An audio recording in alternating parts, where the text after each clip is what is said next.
সুপ্রিয় শিক্ষার্থীবৃন্দ, অনলাইন ক্লাসের আজকের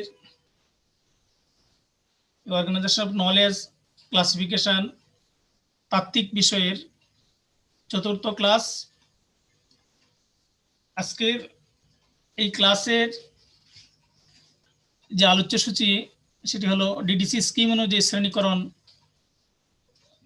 তৈরির যে নিয়মাবলী, rules of classification using the DDC, সেই বিষয়ে চেষ্টা করব সার্বিকভাবে বিস্তারিত আলোচনা করার জন্য।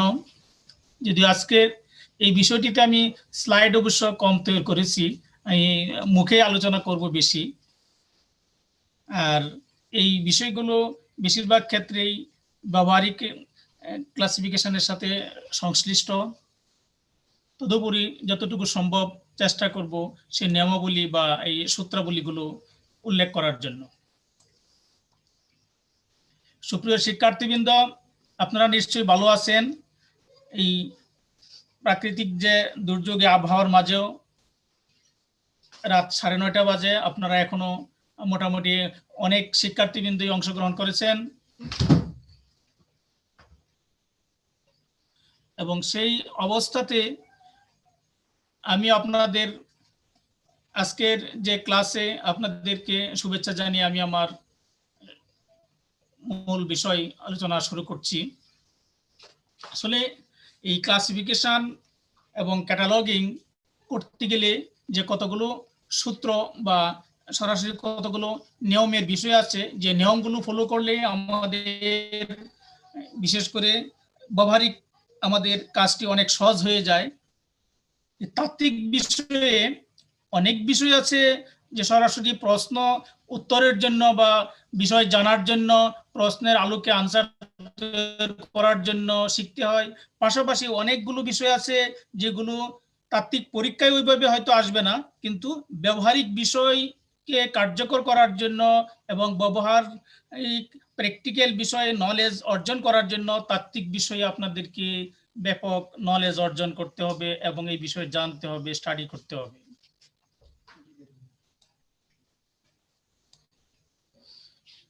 আমাদের বিশেষ করে এই গ্রন্থাগার তত্ত্ববিজ্ঞান ডিপ্লোমা কোর্স জাতীয় বিশ্ববিদ্যালয়ের অধিভুক্ত সেই কোর্সগুলোতে যদিও ব্যবহারিক বিষয়ে সেখানে ডিডিসি এবং ইউডিসির কথা সিলেবাসে উল্লেখ আছে, তো মেইনলি ডিডিসির বিষয়টি প্রাধান্য বেশি, এবং ডিওডেসিমাল ক্লাসিফিকেশন এই স্কিমটি ব্যবহারিক এবং তাত্ত্বিক বিষয়ে বেশি ব্যবহৃত হয়েছে, এবং বর্তমান বিশ্বে এবং বাংলাদেশে অধিকাংশ গ্রন্থাগারগুলোতে এই স্কিমটি ব্যবহৃত হয়। যার ফলে আজকে আপনারা যারা এই গ্রন্থাগার তত্ত্ববিজ্ঞানের ডিপ্লোমা কোর্স করতে ভর্তি হয়েছেন এবং এখান থেকে সার্টিফিকেট অর্জন করে আপনারা কর্মস্থলে যাবেন, সেখানেও এই প্রতিষ্ঠানগুলোতে আপনাদেরকে ক্যাটালগিং ক্লাসিফিকেশন করতে গেলে এই ডিডিসি স্কিমটি ফলো করতে হবে, এবং সেই অনুযায়ী আমাদেরকে সেই ডিডিসি স্কিম অনুযায়ী কিভাবে নাম্বার গঠন করতে হয় সেই বিষয়গুলো কিছু যে সূত্রাবলী বা নিয়মাবলী বা নিয়ম বিধি সেইগুলোর একটি পূর্ণাঙ্গ বিবরণী ডিডিসি স্কিমে দেওয়া আছে। আমরা এখন বর্তমানে আমরা এই বাংলা এইগুলো আপনাদেরকে শোনাতে পারছি, বাংলা বই পাওয়া যাচ্ছে। অতীতে কিন্তু এই ডিডিসি স্কিমের আমরা এরকম বাংলা কোনো বই পাইনি। ডিডিসি মূল স্কিম থেকে আমাদেরকে অনুবাদ করে সেগুলো শিখতে হয়েছে। এখন আপনাদের জন্য অনেকটাই সহজ। আমরা যেরকম বাংলা আলোচনা করছি, পাশাপাশি আমাদের বাজারে যথেষ্ট পরিমাণ বাংলা বই থাকার কারণে আমাদের অনেক কাজকর্ম সহজ হয়ে গিয়েছে আমাদের বোঝার জন্য। তো যা হোক, এই ডিডিসি স্কিম অনুযায়ী যে আমাদের সিলেবাসের যে ইউনিট 6, সেই 6-এর লাস্ট বিষয়টি আমরা আলোচনা করছি। গতকাল আমরা ডিওডেসিমাল ক্লাসিফিকেশনের যে বৈশিষ্ট্যগুলো এবং 6 টেবিলগুলো আলোচনা করছিলাম, সেই ধারাবাহিকতায় আবার একই সাথে আমরা যখন ইউনিট 4-এ নোটেশন আলোচনা করছিলাম, সেখানেও কিন্তু যে কনস্ট্রাকশন অফ ক্লাস নাম্বারস আমরা নোটেশন প্রয়োগ করে কিভাবে এই শ্রেণী নাম্বার তৈরি করতে হয়, সেখানেও কিন্তু আমরা এই ডিডিসির নাম্বার তৈরি করার বেশ কিছু নিয়মাবলীর কথা আমরা উল্লেখ করেছিলাম। সেই বিষয়গুলো এটার সাথে একটি আরেকটির সাথে খুবই অঙ্গাঙ্গিভাবে জড়িত। সেই ধারাবাহিকতায় আজকে আমরা বলতে চাই যে গ্রন্থাগারে সঠিক সময়ে সঠিক পুস্তক উপযুক্ত পাঠকের হাতে তুলে দেওয়ার নিমিত্তে শ্রেণীকরণ একটি অপরিহার্য বিষয়। এই গ্রন্থাগার তথ্য প্রতিষ্ঠানে শ্রেণীকরণ বলতে আসলে এটি একটি কারিগরি কাজ এবং এটি একটি কলা কৌশলের বিষয়। সেই শ্রেণীকরণ বলতে বোঝায় বিভিন্ন আকার বা রূপ, গুণ, প্রকার ইত্যাদির ভিত্তিতে পৃথকভাবে পাঠ্য সামগ্রীর বিন্যাস বা বিভাজন। সুষ্ঠু, সুন্দর ও সঠিকভাবে পুস্তক শ্রেণীকরণের জন্য কিছু নিয়মাবলী অনুসরণ করা আবশ্যক। এই 2.0 শ্রেণীকরণ পদ্ধতিতে, বিশেষ করে এই ডিডিসি স্কিমে পুস্তক শ্রেণীকরণ করতে হলে প্রথমেই ডিডিসির 3টি সারাংশ সম্পর্কে ধারণা থাকতে হবে। 3টি সারাংশ মানে 3টি সামারি, ডিডিসির 3টি সামারি সম্পর্কে ধারণা থাকতে হবে। যেরকম ফার্স্ট সামারি যেটি আমরা বলে থাকি, যেটাকে সামারি অফ 10 মেইন ক্লাসেস। ডিডিসির 3টি সামারির সম্পর্কে অবশ্যই ধারণা থাকতে হবে, না হয় আমাদেরকে ব্যবহারিক বিষয়ে এবং তাত্ত্বিক বিষয়ে ভালো জ্ঞান অর্জন করা কোনো ক্রমে সম্ভব নয়। সেই জন্য আমাদেরকে 3টি সামারি সম্পর্কে ধারণা রাখতে হবে। 3টি সামারি কি কি? সামারি অফ 10 মেইন ক্লাসেস, যেটি আমি গতকাল আপনাদের সামনে উপস্থাপন করার চেষ্টা করেছি, যে ডিডিসির 10 মেইন ক্লাসেস, যে 00 এবং 100, 200 এইভাবে যে 0 থেকে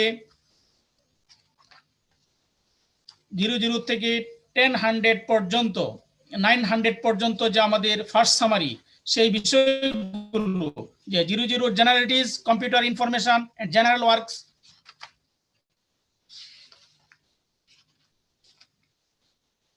100 philosophy and psychology, 200 religion, 300 social sciences, 400 languages, 500 science, 600 technology, 700 arts recreation, 800 literature, 900 history and geography। এই 10 মেইন ক্লাস, এটি হলো ফার্স্ট সামারি। আর সেকেন্ড সামারি কি? Summary of 100 divisions. আপনার 100 ভাগে ভাগ করা হয়েছে নাম্বারগুলোকে, যেখানে আমাদেরকে summary of 100 divisions second summary হিসেবে স্বীকৃত।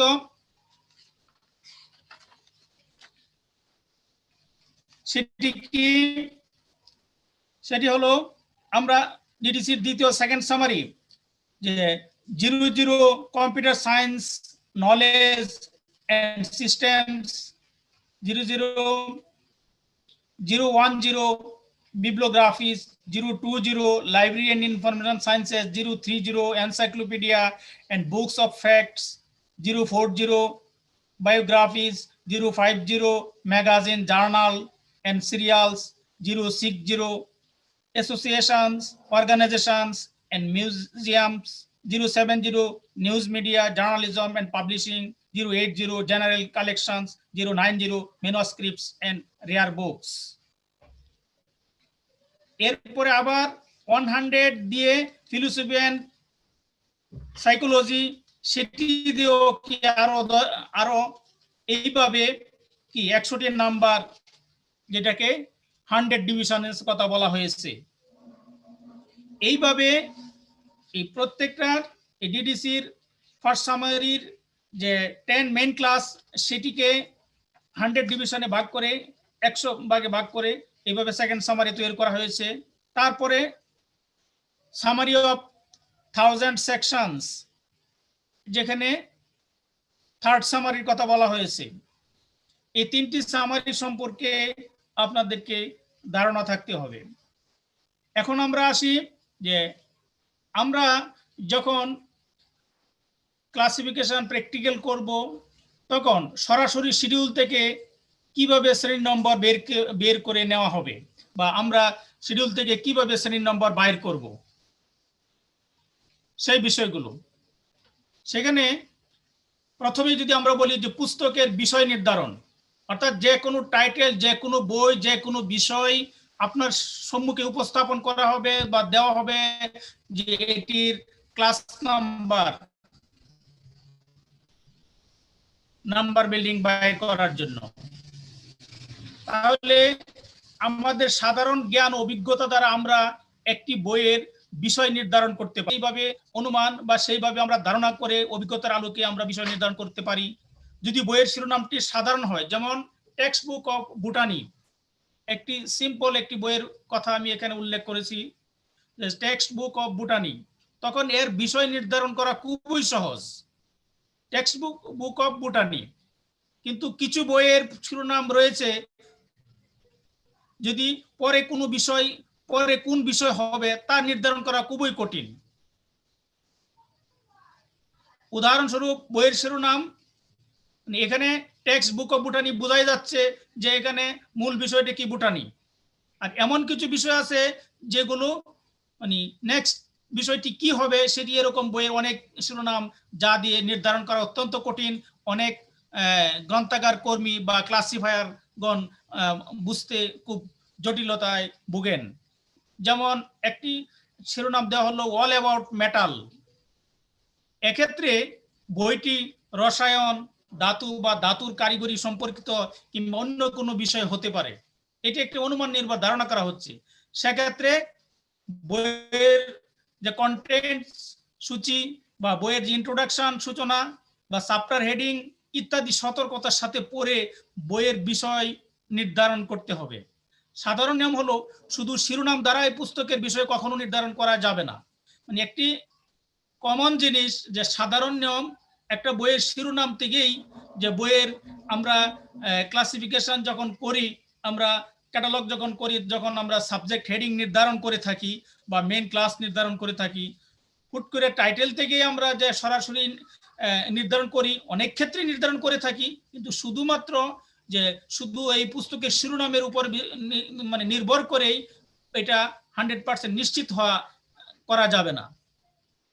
তার জন্য যে বিষয়গুলো বলা হয়েছে, যে কন্টেন্টস, ইন্ট্রোডাকশন, চ্যাপ্টার হেডিং, এগুলো কি একজন ক্লাসিফায়ারের এবং একজন ক্যাটালগারের দায়িত্ব, সেইগুলোকে স্টাডি করে এই তার বিষয়কে ফাইনাল করা, মানে নিশ্চিত করা। এছাড়া কোনো বিষয়ের উদ্দেশ্যে লেখা, একজন লেখক দর্শন, ফিলোসফি, কোনো বিষয়ের তত্ত্ব, ইতিহাস, কোনো বিষয়ের উপর গবেষণা বা ব্যবহারিক কাজের উপর পুস্তক লিখতে পারেন। মানে যে কোনো বিষয়ের উপর যে কেউ লিখতে পারেন। লেখক যে বিষয়ের উপর লিখেছেন সে বিষয়ের উপর শ্রেণী নম্বর দেওয়া হলে পাঠকগণ বেশি উপকৃত হবেন। যেহেতু সঠিক বিষয় নির্ধারণে বিভিন্ন কৌশল অবলম্বন করতে হবে। বিষয়টি হলো যে একটি বইয়ের শিরোনাম থাকে এবং একটি বিষয়, যে কোনো বিষয়ের উদ্দেশ্যে একজন লেখক একটি বই লেখেন, লাইব্রেরি সায়েন্স হোক, ইতিহাস হোক, রাষ্ট্রবিজ্ঞান হোক, বা যে কোনো বিষয়ের উপর লিখতে পারেন। যদি ওই বিষয়টির উপরেই সরাসরি ক্লাস নাম্বার নির্ধারণ করা হয়, তাহলে কিন্তু পাঠক এবং যারা বই লাইব্রেরি ইউজ করবেন তারা কি খুবই উপকৃত হবেন। এবং যেহেতু এটি একটি কৌশল, সেই বিভিন্ন কৌশলের মধ্যে এই সঠিক বিষয় নির্ধারণের অনেক কৌশল অবলম্বন করা হয়, সেটি সঠিকভাবে ইউজ হবে। এছাড়া বিষয়ের ধরন নির্ধারণ, কোনো বিষয়ের ধরন, মানে কোন বিষয়ের ধরন কি হবে তা বের করার জন্য পুস্তকের একের পর এক পৃষ্ঠা পড়তে হবে। বইটি পড়ার পর বইটির ধরন সম্পর্কে জানা যাবে। যেমন বইটি একটা বই ডাইরেক্টরি বা জার্নাল, সাময়িকী, প্রবন্ধেরও হতে পারে। শ্রেণী নম্বরের সাথে বিষয়ের ধরন উল্লেখ রাখা একান্ত প্রয়োজন। নির্দিষ্ট বিষয় নির্ধারণ এবং উদ্দেশ্য,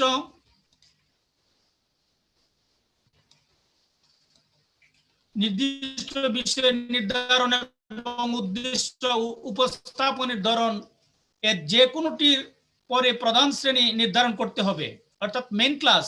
আমরা যখন নাম্বার বিল্ডিং করি তখন মেইন ক্লাস প্রথম সারাংশের বা ফার্স্ট সামারি যে কোনটি হবে, উদাহরণস্বরূপ একটা বিষয় হলো যে হাইড্রোকার্বন, তখন প্রধান শ্রেণী হবে কি 500, অর্থাৎ সায়েন্স থেকে আসছে। একটি টাইটেলের বা একটা বিষয়ের আপনার কাছে একটি প্রশ্ন দেওয়া হলো, সেখানে হাইড্রোকার্বন একটি বিষয়, এখন তার মেইন ক্লাস নির্ধারণ করার জন্য, মেইন ক্লাস হাইড্রোকার্বন আসছে থেকে সায়েন্স থেকে, আর সায়েন্সের নাম্বার হলো 500। প্রধান শ্রেণী নির্ধারণের পর দ্বিতীয় সারাংশের 100টি ভাগের একটি নির্বাচন করতে হবে। যেমন রসায়ন, এটাও কিন্তু 500, সায়েন্সের থেকে চলে আসছে 540। পরবর্তীতে তৃতীয় সারাংশের 100টি শাখার মধ্যে থেকে একটা নির্বাচন করতে হবে। আমরা দেখতে পাই যে 540-এর অধীনে তৃতীয় সারাংশের আরো 10টি শাখায় বিভক্ত হয়েছে। আমরা উক্ত 10টি শাখার মধ্য থেকে একটি বিষয় পেয়ে যাব যা জৈব রসায়নের জন্য নির্ধারণ করা হয়েছে। পরে জৈব রসায়নের অধীনে হাইড্রোকার্বন বিষয়টি বের করে নিতে হবে, যার নাম্বার হবে 547.01। এই একই প্রক্রিয়ায় আমরা নির্দিষ্ট শাখা, উপশাখা ও উপশাখার যে বিভিন্ন উপবিভাগ, সাবডিভিশন থেকে নির্ধারিত বিষয়ের সঠিক শ্রেণী নম্বর বের করা প্রক্রিয়া চালিয়ে যেতে হবে যতক্ষণ পর্যন্ত নির্দিষ্ট শ্রেণী নম্বর না পাওয়া যাবে।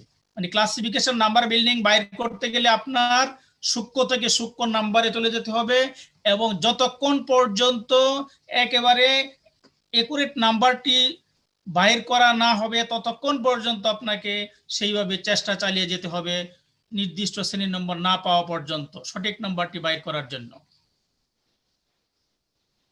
এরপর নির্দিষ্ট বিষয় নির্ধারণের পর আমাদের, যখন আমি একটি নির্দিষ্ট বিষয় অনুযায়ী শ্রেণী নম্বর চূড়ান্ত করতে পারলাম, তখন কি আমাদের সন্তুষ্টি অনুযায়ী সেই শ্রেণী নম্বর চূড়ান্ত করতে পারি। শ্রেণী নম্বর নিশ্চিত করার পূর্বে নম্বরের নিচে দেয়া নির্দেশ ও নোট ভালোভাবে দেখতে হবে এবং প্রয়োজন মতে নির্দেশনা অনুযায়ী কাজ করতে হবে। আপনাদেরকে যখন ব্যবহারিক ক্লাসিফিকেশন করবেন তখন শিডিউল ব্যবহার করতে হবে। সেই শিডিউলে বেশ কিছু নির্দেশনা, যেখানে ইনস্ট্রাকশন হিসেবে আমরা বলে থাকি, যেখানে নোট বা মন্তব্য হিসেবে বলে থাকি, সেই নির্দেশনা এবং নোট ভালোভাবে দেখতে হবে।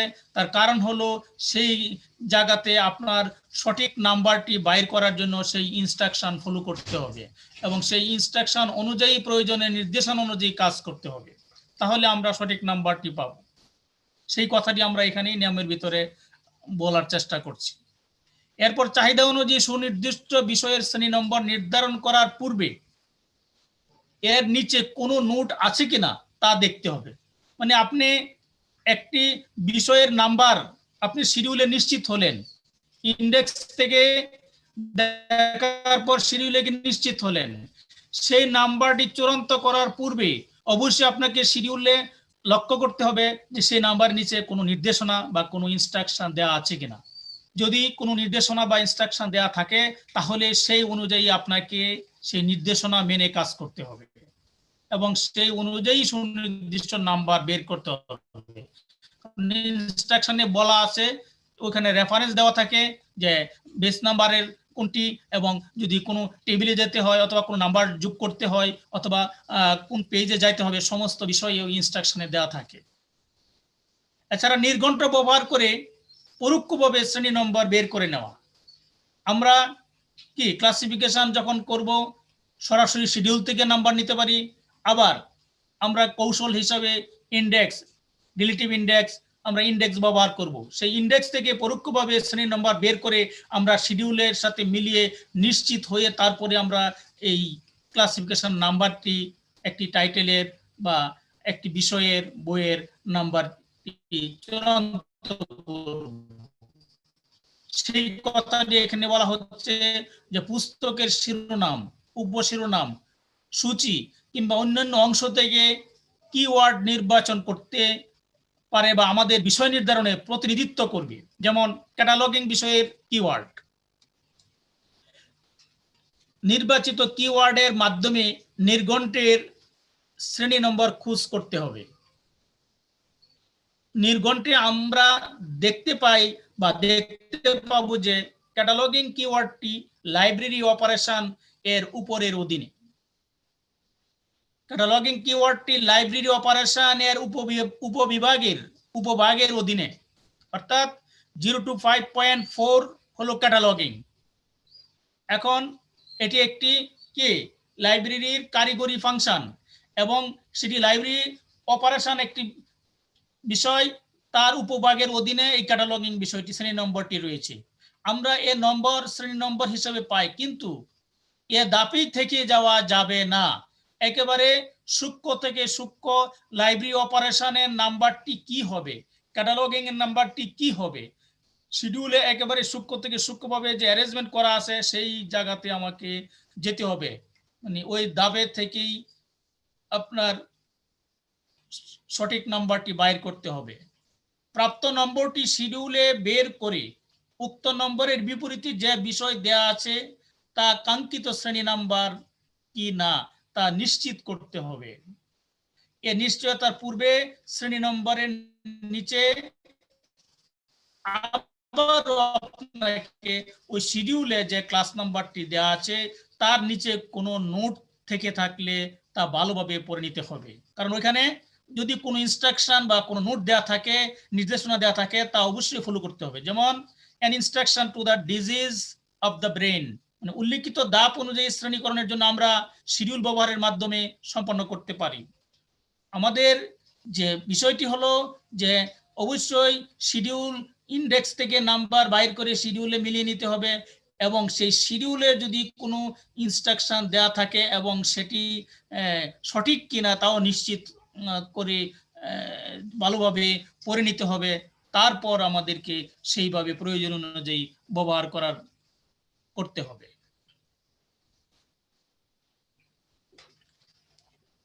এছাড়া আমাদের এই শ্রেণীকরণ করতে হলে আমাদের শ্রেণীকরণের বেশ কিছু নীতিমালাও আছে, যে নীতিমালা বিশেষ করে ডব্লিউ.এস.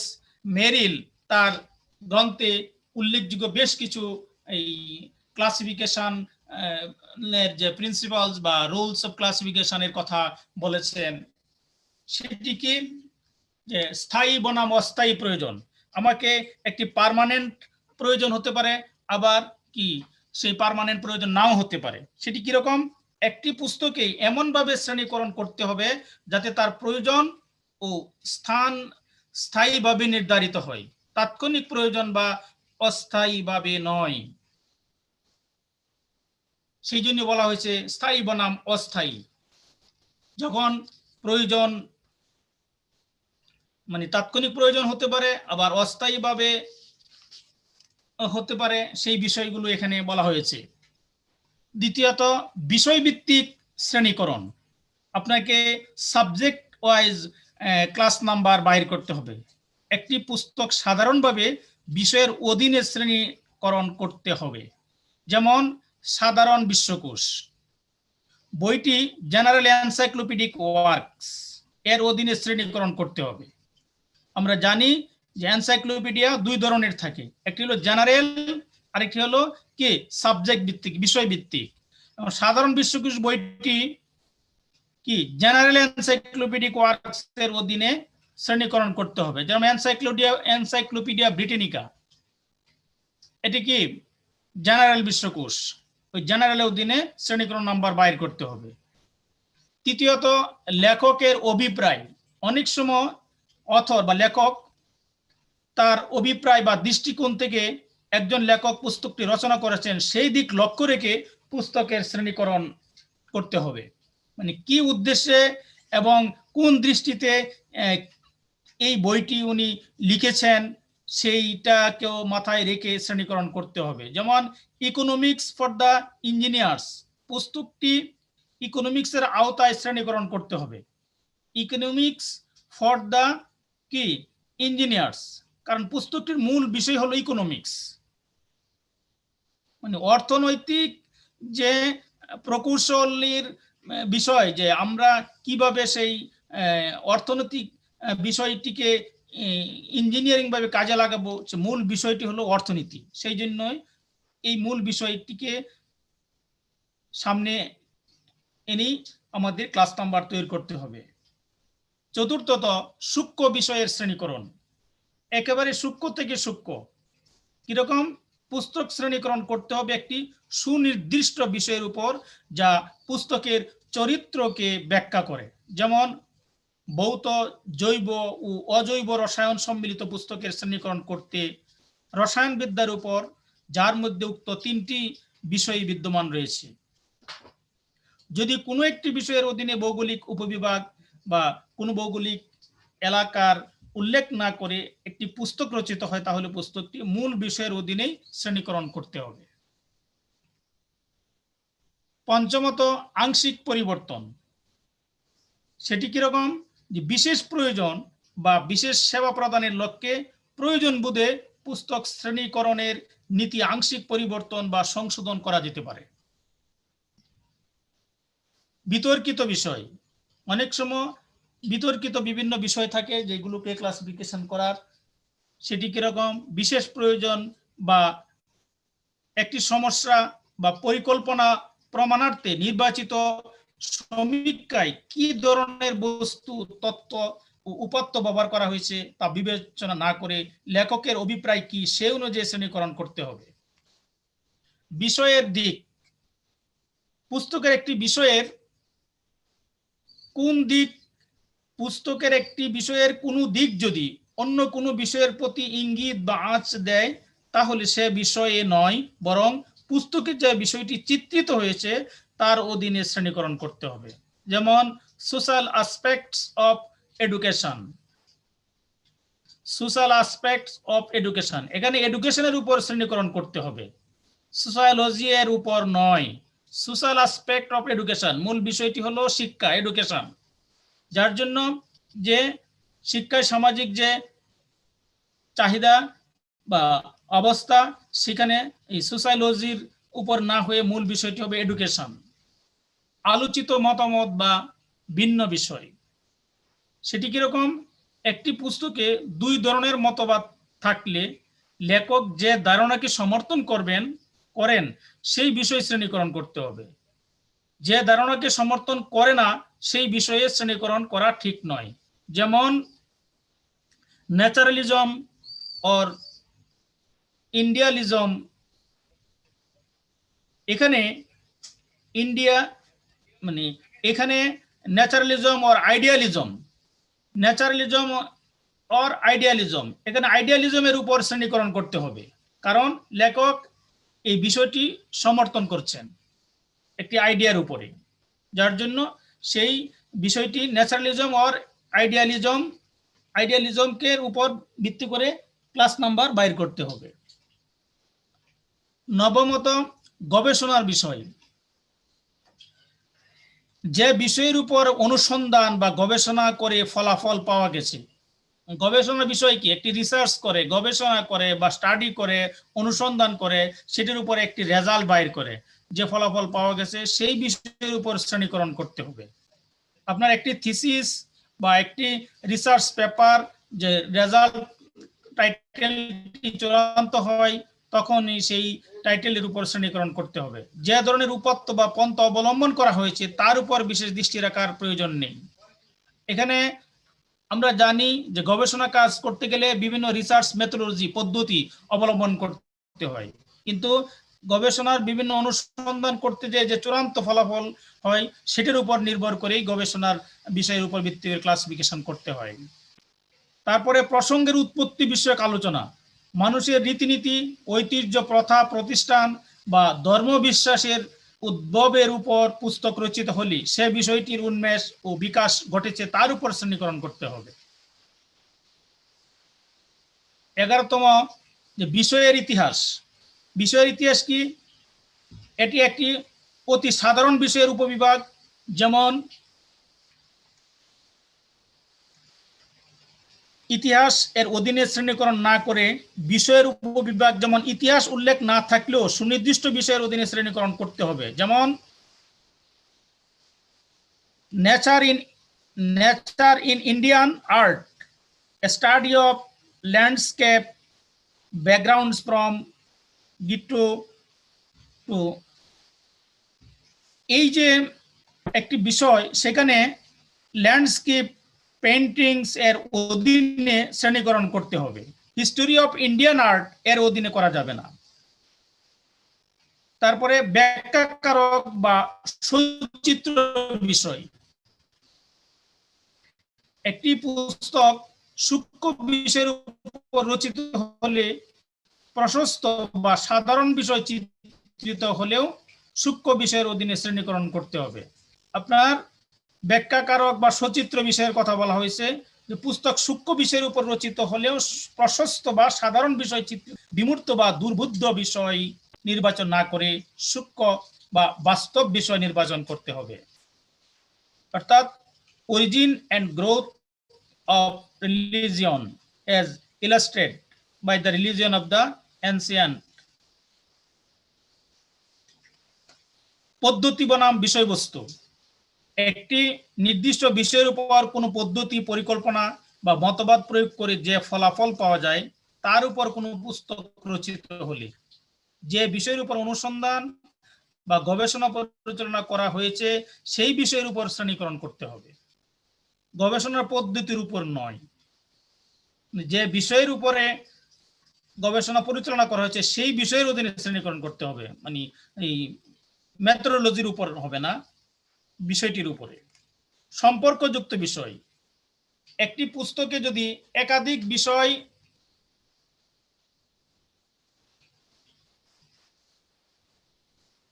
সম্পর্কযুক্ত বিষয়, একটি পুস্তকে যদি একাধিক বিষয় থাকে এবং একটি বিষয় যদি অন্যটির উপর প্রভাব বিস্তার করে, তবে যে বিষয়টি প্রভাবিত হয়েছে বা যার উপর কাজ করা হয়েছে তার উপর শ্রেণীকরণ করতে হবে। Public opinion on higher education, এখানে হায়ার এডুকেশনের অধীনে শ্রেণীকরণ করতে হবে, পাবলিক অপিনিয়নের উপরে অধীনে নয়। তার সম্পর্কযুক্ত বিষয়, পুস্তকে একাধিক বিষয় থাকবে, তো একটি বিষয় যদি অন্যটির উপর প্রভাব বিস্তার করে, যে বিষয়টি প্রভাবান্বিত হয়েছে এবং যার উপর কাজ করা হয়েছে তার উপরে শ্রেণীকরণ করতে হবে। ফলে এখানে হায়ার এডুকেশনের অধীনেই শ্রেণীকরণ করতে হবে, পাবলিক অপিনিয়নের উপর না। উচ্চ শিক্ষায় কি জনগণের যে মতামত থাকে, সেখানে উচ্চ শিক্ষাটাই মূল বিষয়, মেইন ক্লাস। একই পুস্তক যদি সমন্বিত দুটি বিষয়ে প্রকাশিত হয়, যেমন বিদ্যুৎ ও চুম্বক, তাহলে প্রথম বিষয়ের অধীনে শ্রেণীকরণ করতে হবে। বিশেষ দৃষ্টিকোণ নিয়ে রচিত বিষয়, কোনো বিষয় যদি বিশেষ কোনো দেশ, ব্যক্তি বা বিষয়ের উপর বিশেষ দৃষ্টিকোণ রেখে বা বিশেষ সম্পর্ক প্রদর্শন করে রচিত হয়, তাহলে বিশেষভাবে সীমাবদ্ধ বিষয়ের অধীনে শ্রেণীকরণ করতে হবে। মানে মোট কথা হলো যে আমাদের এই যে বিষয়গুলো বিশেষ দৃষ্টিকোণ নিয়ে রচিত বিষয়, মানে একটা বই আমি কিভাবে ক্লাসিফিকেশন করব, ক্লাস নাম্বার তৈরি করব, সেই বিষয়গুলো এখানে উল্লেখিত হয়েছে। যে কোনো বিষয় যদি বিশেষ কোনো দেশ, ব্যক্তি বা বিষয়ের উপর বিশেষ দৃষ্টিকোণ রেখে বিশেষ সম্পর্ক প্রদর্শন করে রচিত হয়, তাহলে বিশেষভাবে সীমাবদ্ধ বিষয়ের অধীনে শ্রেণীকরণ করতে হবে। স্মারক ভলিউম, স্মারক ভলিউম কি? লেখক, শিক্ষক অথবা অন্যান্য বিশিষ্ট ব্যক্তির নিকট উপস্থাপিত সংগৃহীত রচনাবলী এবং তার সম্মানে প্রকাশিত ভলিউমের প্রধান বিষয়ের অধীনে শ্রেণীকরণ করতে হবে। যখন আপনারা এই কোর্সটি কমপ্লিট করার পর কোথাও কোনো গ্রন্থাগারে চাকরি করবেন, তখন আপনারা দেখতে পাবেন যে অনেক লাইব্রেরিতেই কি অনেক স্মারক গ্রন্থ আসে, অনেক স্মারক ভলিউম আসে। স্মারক ভলিউম বা স্মারক গ্রন্থ বলতে কি বোঝায়? সেটি হলো কোনো লেখক, কোনো শিক্ষক বা কোনো বিশিষ্ট ব্যক্তির নিকট কি উপস্থাপিত সংগৃহীত রচনাবলী। আর স্মারক গ্রন্থগুলো একাধিক ব্যক্তি সেখানে কি করেন, উপস্থাপন করে থাকেন, এই প্রবন্ধ লিখে থাকেন, বিভিন্ন বিষয় লিখে থাকেন, এবং সেটি যদি কারো সম্মানে সেটি প্রকাশিত হয়, তখন তার অধীনেই সেই স্মারক গ্রন্থের অধীনেই টাইটেলের অধীনে শ্রেণীকরণ করতে হবে। পুনঃমুদ্রণ, পুনঃমুদ্রণটি কি? প্রকাশিত কোনো পুস্তক যদি পুনরায় মুদ্রিত হয় তাহলে পুনঃমুদ্রিত পুস্তকসমূহ মূল বইয়ের অধীনে শ্রেণীকরণ করতে হবে, কারণ একটি বই একাধিকবার মুদ্রিত হতে পারে। সেই ক্ষেত্রে বারবার মুদ্রিত হলেও কি হবে, তার যে মূল বইয়ের অধীনে শ্রেণীকরণ করতে হবে, কোনো পরিবর্তন হবে না। উল্লেখ্য যে খ্রিস্টপূর্বাব্দে প্রকাশিত কোনো পুস্তক পুনঃমুদ্রিত হলে সেগুলো কি ইনকুনাবুলার অধীনে শ্রেণীকরণ করতে হবে। অনেক একাধিকবার হলেও তার যে মূল বইয়ের অধীনেই শ্রেণীকরণ করতে হবে। এই যে বিষয়গুলো, এই নীতিমালা, এইগুলো হলো যে শ্রেণীকরণ, ডিডিসি স্কিমের যে শ্রেণীকরণ করার যে রুলস, নিয়মাবলী। এই উল্লিখিত নীতিমালার আলোকে যদি একজন ক্লাসিফায়ার, শ্রেণীকারক, গ্রন্থাগারে পুস্তক শ্রেণী বিন্যাস করেন, তাহলে একই বিষয়ের পুস্তক একত্রে এবং সম্পর্কযুক্ত পুস্তক পাশাপাশি বিজ্ঞানসম্মত উপায়ে একজন গ্রন্থাগার কর্মী সহজে সাজিয়ে রাখতে পারবেন। ফলে শ্রেণীকরণের তথা গ্রন্থাগারের উদ্দেশ্য সফল হবে, যার ফলে আমরা বলে থাকি বা এই জন্য বলা হয়ে থাকে যে সুষ্ঠু শ্রেণীকরণের পূর্ব শর্ত শ্রেণীকরণের সূত্রসমূহ জানা। আমরা যখন অঙ্ক করি, অঙ্কের যেরকম কি বিভিন্ন সূত্রাবলী আছে, এই ক্লাসিফিকেশন অঙ্কের মতনই সেখানে যে রুলস, সেখানে যে প্রিন্সিপাল, সেখানে যে নিয়মাবলী, সেখানে যে সূত্রাবলী, সেই বিষয়গুলো প্রয়োগের মাধ্যমে আমরা ব্যবহারিক শ্রেণীকরণটি কার্যকর করে থাকি। যার ফলে আমাদেরকে সেইভাবেই এই সূত্রাবলী সম্পর্কে জানা থাকতে হবে, তাহলে আমরা সেইভাবে ক্লাসিফিকেশনটি করতে পারবো। বিশেষ করে আমাদের এই ডিডিসি স্কিমে যে 10 মেইন ক্লাস, সেখানে বিভিন্ন নাম্বার তৈরি করার ক্ষেত্রে যেরকম শ্রেণী নাম্বারের সাথে টেবিল ও শিডিউলের নাম্বার এবং শ্রেণী নম্বরের অধীন দেওয়া নির্দেশ অনুযায়ী নতুন নাম্বার তৈরি করতে হবে। যেমন একটা টাইটেল যদি আমি বলি যে ইন্ডিয়ান ন্যাশনাল বিবলিওগ্রাফি, এখন এখানে যে বিষয়টি দেখা যাচ্ছে যে বিবলিওগ্রাফির একটি number 010 and bibliographies and catalog of works from specific place, ওখানে ইনস্ট্রাকশন দেওয়া আছে শিডিউলে। কি দেওয়া আছে? add to base number 015 notation 1-9 table 2, তাইলে বেস নাম্বার হিসেবে দাঁড়াইলো কত? 015-015। আর ইন্ডিয়া কি একটি ভৌগোলিক অঞ্চল, জিওগ্রাফিক্যাল এরিয়া, সেটিও টেবিল 2 থেকে আমরা নিয়েছি যে ইন্ডিয়ার নাম্বার হলো -54। এই আমরা যদি নাম্বার যোগ করি তাহলে ইন্ডিয়ান ন্যাশনাল বিবলিওগ্রাফির নাম্বার দাঁড়াইলো 015.54। এই যে নিয়মাবলী গত প্রথম ক্লাসে যে আমরা নোটেশন প্রয়োগ করে যে নাম্বার তৈরির যে কতগুলো নিয়মকানুন আমরা বলেছি আপনাদেরকে, সেই একই ধারাবাহিকতায় আমাদের এই 10 মেইন ক্লাসের যে প্রত্যেকটি নিয়ম ডিডিসির এই সূত্রগুলো ব্যবহার করে আমাদেরকে যে নাম্বার তৈরি করতে হয়, সেই বিষয়গুলো আমাদেরকে জানা থাকতে হবে।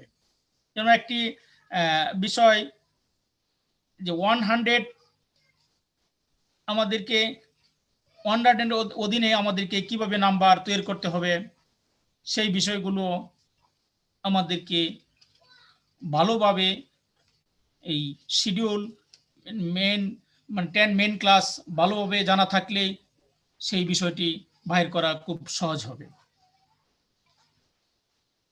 এই যে ক্লাসিফিকেশনের যে সূত্রাবলীগুলো, এই ক্লাসিফিকেশনের যে নিয়মগুলো, সেই অনুযায়ী আমাদেরকে পুস্তকের যে বিষয়বস্তুর শ্রেণী নম্বর, তারপর বিষয়টি যে দৃষ্টিকোণ থেকে লেখা হয়েছে তার উপর প্রাধান্য দিয়ে নাম্বার তৈরি করতে হয়। যেমন একটি উদাহরণ, যে দর্শনের মতবাদ,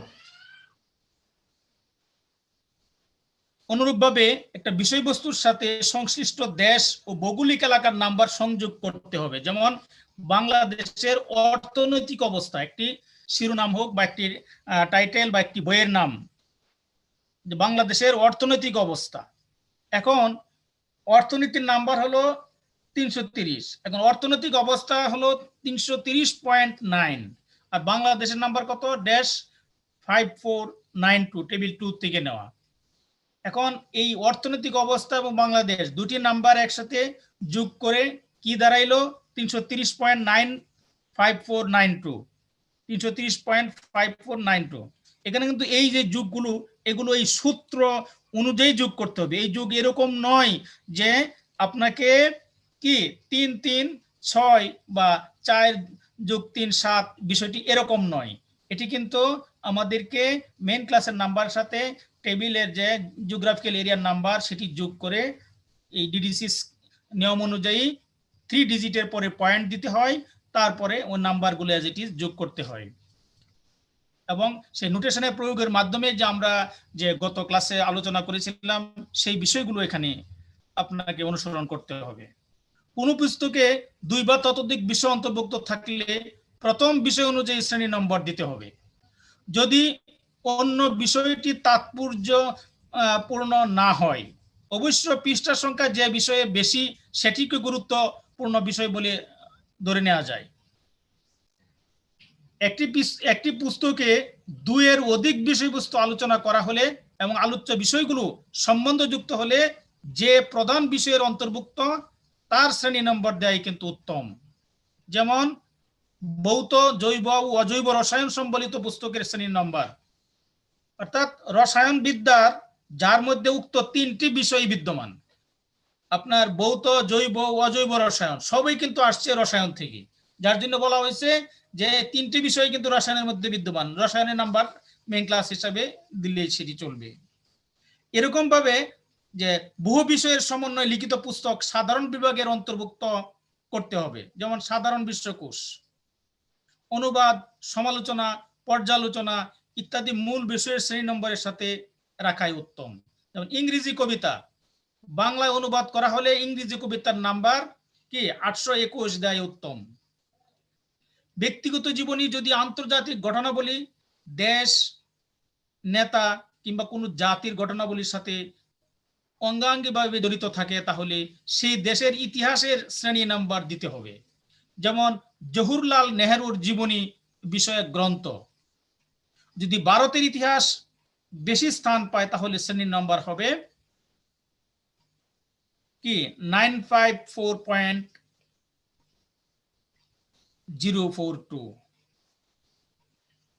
এরকম ভাবে অনেক আন্তর্জাতিক ঘটনাবলী বা দেশের বা বিভিন্ন নেতৃবৃন্দের বিভিন্ন বিষয় আমরা যারা লাইব্রেরিতে কাজ করি আমাদেরকে এই ক্যাটালগ ক্লাসিফিকেশন করতে হয়, সেই বিষয়গুলোকে আমাদের এই সূত্রের মধ্যে ফেলেই আমাদেরকে কাজ করতে হবে।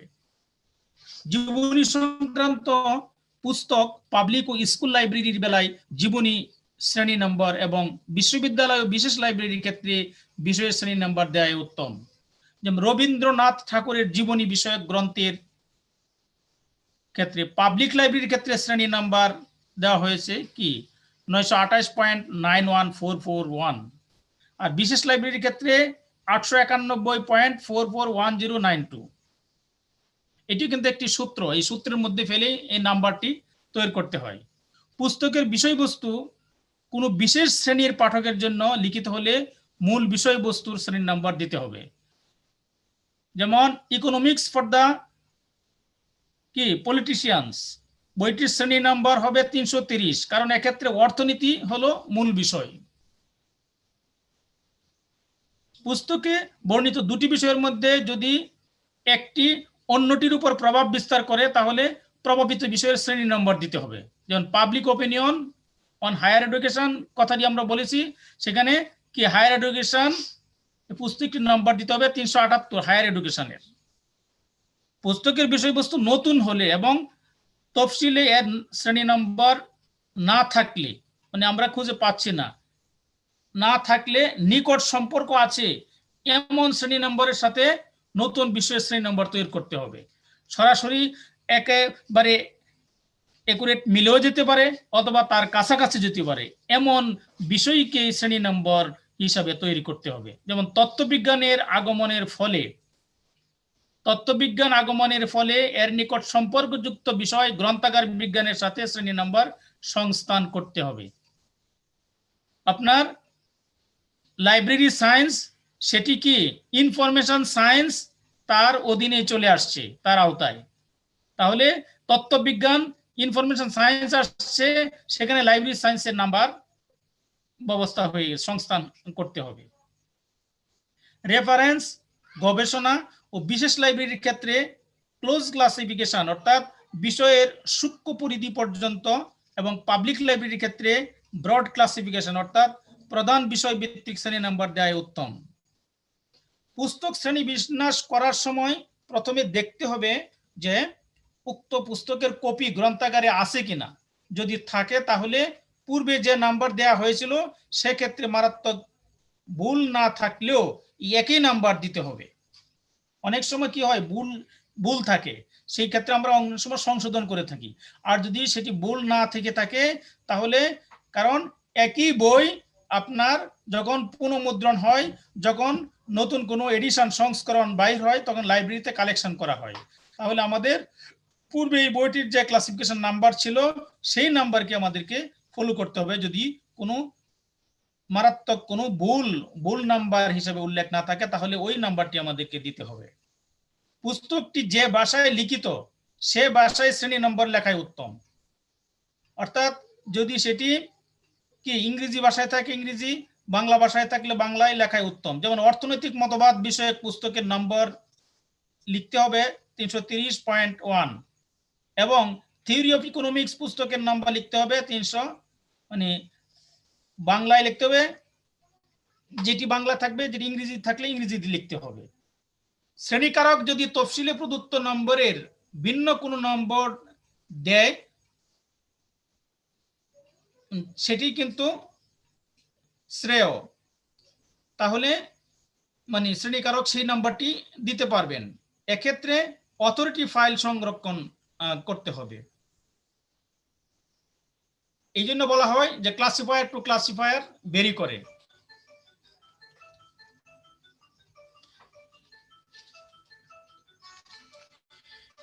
যা হোক, আমরা আজকে যে এই ডিডিসি স্কিমের অনুযায়ী যে পুস্তক শ্রেণীকরণ নাম্বার কিভাবে তৈরি করতে হবে সেই বিষয়গুলো আলোচনা করলাম। সেই আলোচনার মাধ্যমে আমাদের যে সিলেবাসে আমাদের যে ইউনিট 6 ডিওডেসিমাল ক্লাসিফিকেশন, তার ইতিহাস এবং ক্রমবিকাশ এবং বিশেষ বৈশিষ্ট্যগুলো এবং 6 টেবিল এবং এই যে পুস্তক শ্রেণীকরণের ডিডিসি স্কিম ফলো করে কিভাবে নাম্বার তৈরি করতে হবে, সেই যে সূত্রাবলী, সেই নিয়মাবলী, আরো অনেক নিয়মাবলী, অনেক সূত্রাবলী রয়ে গেছে। কারণ আপনাকে ওই 6 টেবিল অনুযায়ী এবং সেই নোটেশন অনুযায়ী অনেক নিয়মাবলী রয়ে গেছে। আমি যতটুকু সম্ভব চেষ্টা করেছি এই অল্প সময়ের ভিতরে আপনাদেরকে একটি মৌলিক বেসিক ধারণা দেওয়ার জন্য। আরো বিস্তারিতভাবে বিভিন্ন ভাবে আপনাদের শিডিউল এবং ব্যবহারিক ক্লাসের সময় এই বিষয়গুলো আরো বিস্তারিতভাবে আপনারা অবগত হবেন। ব্যবহারিক ক্লাসের পূর্বেই এই সূত্রাবলী নিয়মাবলী সম্পর্কে অবশ্যই আমাদের সম্মানিত শিক্ষক ক্লাস নেবেন, অবশ্যই সেই বিষয়ে আরো ব্যাপকভাবে আপনাদেরকে অবহিত করবেন। আমরা যেহেতু তাত্ত্বিক বিষয়ে আপনাদেরকে সেই আংশিক ধারণা দেওয়ার চেষ্টা করেছি। এই ছিল আজকে আমার এই ক্লাসের বিষয়। আজকে আমার এই অর্গানাইজেশন নলেজ ক্লাসিফিকেশন থিওরি পেপারের যে চতুর্থ ক্লাস, সর্বশেষ ক্লাস, সেই ক্লাসে আমরা বিশেষ করে তিনটি unit, unit 4 notation, unit 5 introduction to major classification scheme এবং ইউনিট 6 ফান্ডামেন্টালস অফ ডিওডেসিমাল ক্লাসিফিকেশন, এই তিনটি ইউনিট সম্পর্কে আমরা আলোচনা করেছি 4টি ক্লাসের মাধ্যমে। খুবই ব্যাপক এবং টেকনিক্যাল বিষয়, তারপর সংক্ষিপ্ত সময়ের ভিতরে সংক্ষিপ্তভাবে আলোচনা করে আপনাদেরকে একটি ধারণা, পরীক্ষার উপযোগী ধারণা দেওয়া হয়েছে, যাতে করে আপনারা মোটামুটিভাবে ব্যবহারিক বিষয়ে দক্ষতা অর্জন করা এবং তাত্ত্বিক বিষয়ে পরীক্ষা ভালো করার জন্য ভালো করতে পারেন সেই বিষয়ে আপনাদেরকে মোটামুটি ধারণা দেওয়া হয়েছে। আজকের ক্লাস আমি এখানেই শেষ করতে যাচ্ছি। আপনাদের